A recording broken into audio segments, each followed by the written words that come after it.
Hi, everybody. So now we're going to talk about adding, subtracting radical expressions, and next video will be multiplying and dividing. So here's a look at 4 questions that I'm going to do for you. And I want to go down here to this bulleted point. In order to add or subtract radical expressions, there must be like radical terms. And what that means is the number under the radical sign, which is the radicand, must be the same, or you have to be able to simplify it so it's the same. Okay, so that's a pretty important piece. Okay, so take a look at number one. Number one is 2 root 5 plus 3 root 5.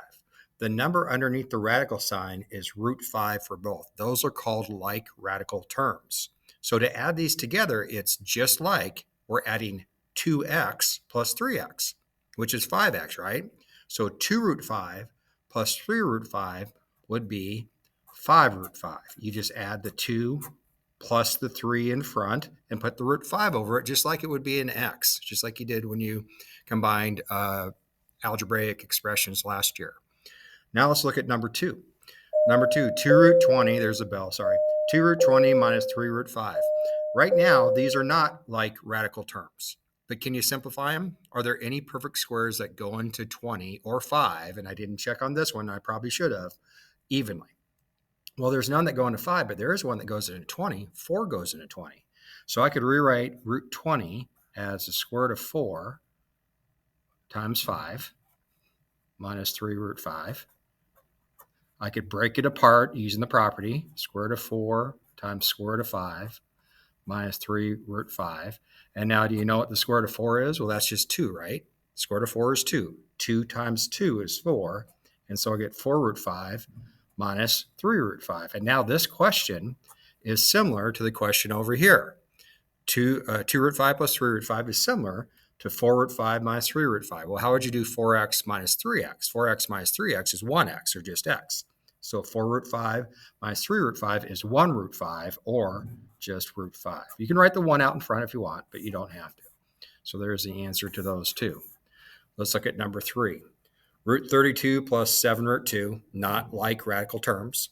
There is a perfect square that goes into 32. You might be thinking 4, there's a bigger one. 16 goes into 32. So I can write 32 as the square root of 16 times 2 plus 7 root 2. I can break this apart using the property. Square root of 16 is 4. So I get 4 root 2 plus 7 root 2, like radical terms. 4 plus 7 is 11. 11 root 2 is our answer to this question. Okay, last one. Not like radical terms. Can we simplify?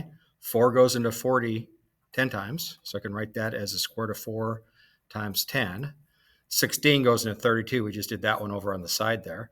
16 times 2. Break it apart. I get square root of 4 times square root of 10 minus square root of 16 times the square root of 2. Square root of 4 is 2 root 10. Square root of 16 is 4, so 4 root 2. Now, are they like radical terms? Well, no, they're not. Are there any more perfect squares besides one that go into 10? No. This is our simplified answer. We can't combine them like we did in the others because the number underneath the radical sign is not the same. They have to be the same in order to combine them. We'll practice this in class.